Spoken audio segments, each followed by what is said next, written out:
Welcome to the MAM Journals. Thanks to the generosity of King's Two Wheel Centre in Oxford, I've been lucky enough to try every one of the current Royal Enfield range. Today I'm looking at the last of the 350s for me to test. It might help if I just give you some sort of framework to have a think about how the range works. Basically, I look at it as being, there's 3 650 twins, there's 2 411s, and there's 3 350cc singles. There's the Meteor, which is the first one to come out, there's the Classic, and there's this bike, the latest arrival, the Hunter. I'm going to be going through the specifications of the 350s and just comparing, well, obviously focusing on this, the latest arrival. I'll be taking the bike for a ride and I'll be sharing some GoPro with you.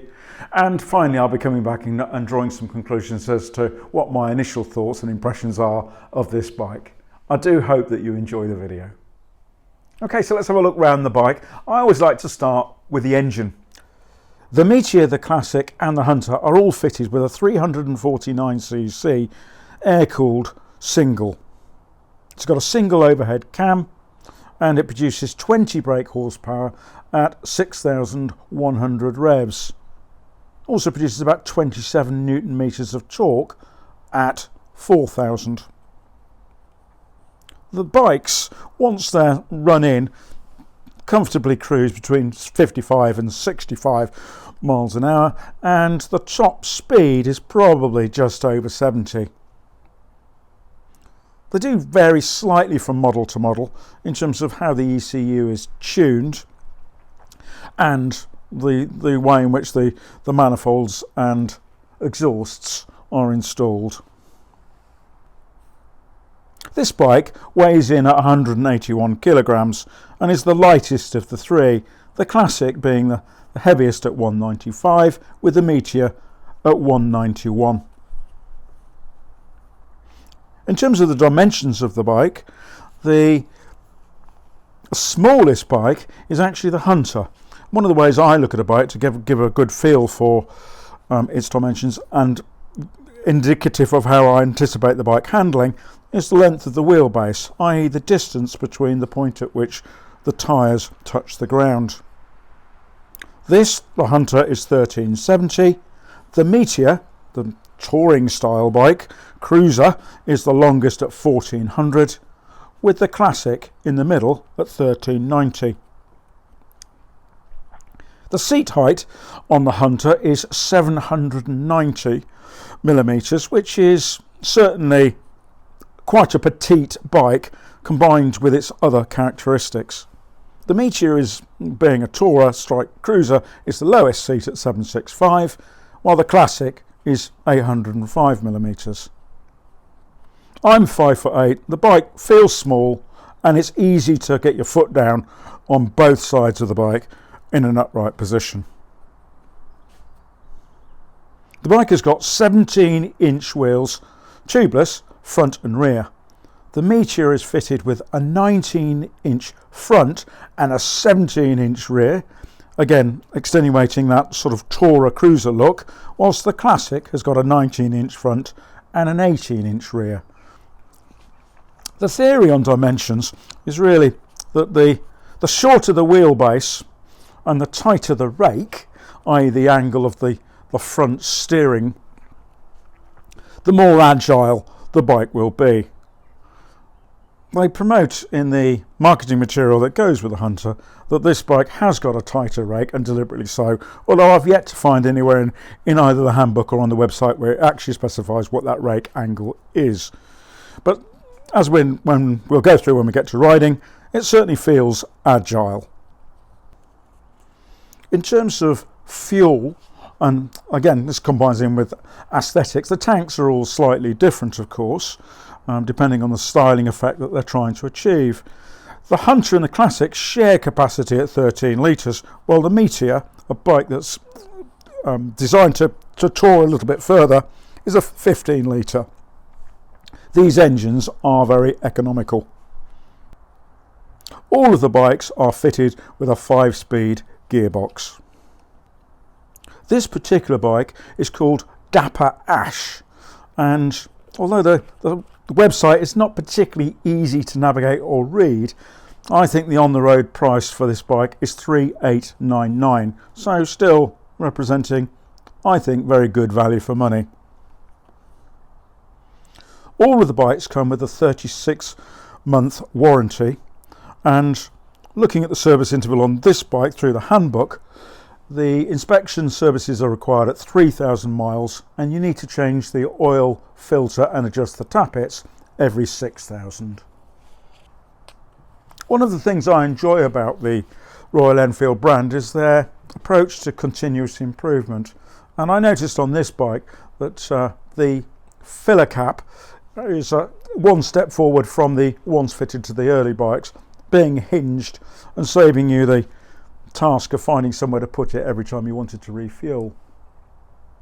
I also noticed that the chain appeared to have less rust on than occasionally they do when I go through my process. To prepare the bike for filming, I washed the bike the night before and then put it on the ramp, dry it off as much as I can, and then re-clean it before we actually start filming. Going through that process, most of the Royal Enfields that I've worked with have ended up with some light surface rust. This one has got less so, and I wonder whether they're gently picking up on another opportunity to improve quality and improve their sourcing of this particular component. All of the bikes are fitted with these bi-bride brakes, which consist of a single disc up front, 300mm, with twin pistons, and at the rear they've got a 270mm disc with a single piston. The bikes are linked by a simple ABS structure, but they're not lean sensitive or any of that sort of technology involved in the bikes. In fairness, for the sort of price that they are, I wouldn't expect them to be either. I've always found them perfectly adequate for a bike of this style, weight and performance. So what was it like to ride? Firstly, I need to be open and say that I do not often ride 20 brake horsepower bikes. My personal collection ranges from 63 brake horsepower on my converted big bore Interceptor to just under 200 brake horsepower, so it takes me a little while to tune in. I actually deliberately choose roads that I haven't ridden recently on other more powerful bikes so that I can judge the bike on its own merits. And this is exactly what I did with the Hunter. This is in the later stages of its running in, and I was allowing it to make a little more progress while still avoiding full throttle and loading the bike with low revs in high gears. On the open road it felt competent and capable of keeping up with the normal flow of traffic. I'm very familiar with this engine, and although this tune felt slightly more sprightly lower down, probably a combination of airbox exhaust and ECU settings, ultimately it is of course the same engine as in the Meteor and the Classic, which was comfortable between 55 and 65 miles an hour when run in, and could probably reach maybe 70 miles an hour or a little bit more depending on conditions and rider weight. In my view, and we are all different and I respect that, it is not a bike that I would enjoy riding on fast dual carriageways or motorways for long. If that was my objective, I would consider one of the bigger 411cc models, or if I could afford and justify it, a 650 twin. On what we call A roads here in the UK, where speed limits are between 50 and 60 miles per hour normally, the bike is easy to ride and agile. I suspect on drier roads than these, and days where I can actually feel my hands, you might actually be able to have a little bit of fun. There is a certain amount of joy to be had out of riding a slow bike fast, as opposed to a fast bike slowly. The suspension, front and in particular the rear, is fairly firm, and you would need to avoid potholes if you can. Never a bad idea. The shorter wheelbase, 17-inch wheels and sharper steering, combined with what I would describe as a more contemporary riding position, makes this Hunter the most agile and quick steering of the three. Definitely an asset when trying to avoid road damage and debris, but this is not a sports bike. A regular 10-mile commute or a gentle ride out at the weekend for fun? Definitely. When the Meteor came out, it was suggested that it might be a good bike for young riders looking to gain more safe riding experience. I didn't think it was the right bike for that and said so. The Meteor is a nice bike, and here in the UK has proved popular with those that want a lighter bike with a comfortable leg position and the gentle performance a 350 single delivers well.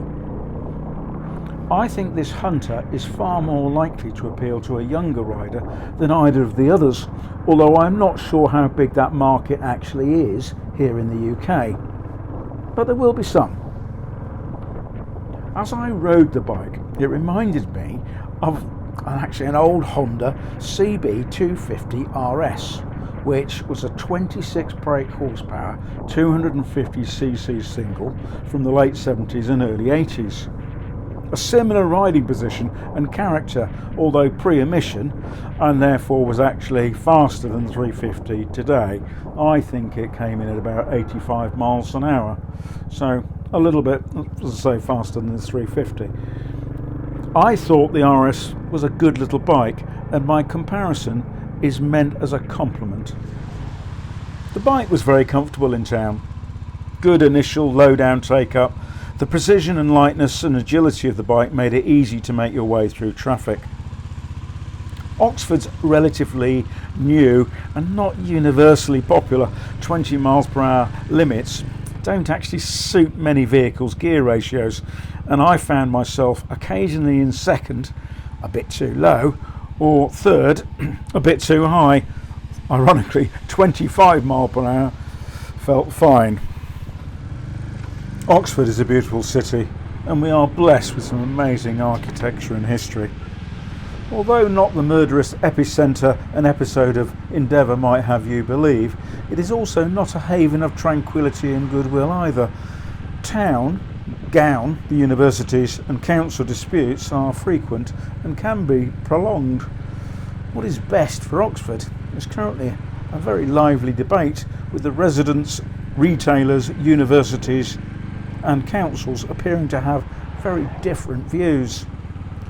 Consultation over segregating vehicle movements in the city have not gone smoothly, but as the council has helpfully pointed out, whilst they are required to consult, there is no requirement for them to change their plans as a result of it. The last serious riots we had in Oxford took place in February 1355, slightly before my time, and was as a result of an argument over wine.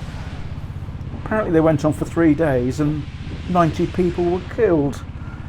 I suspect that won't be happening again anytime soon, but I also sense that the County Council may have seriously underestimated the resistance to their plans and proposals in this historic city.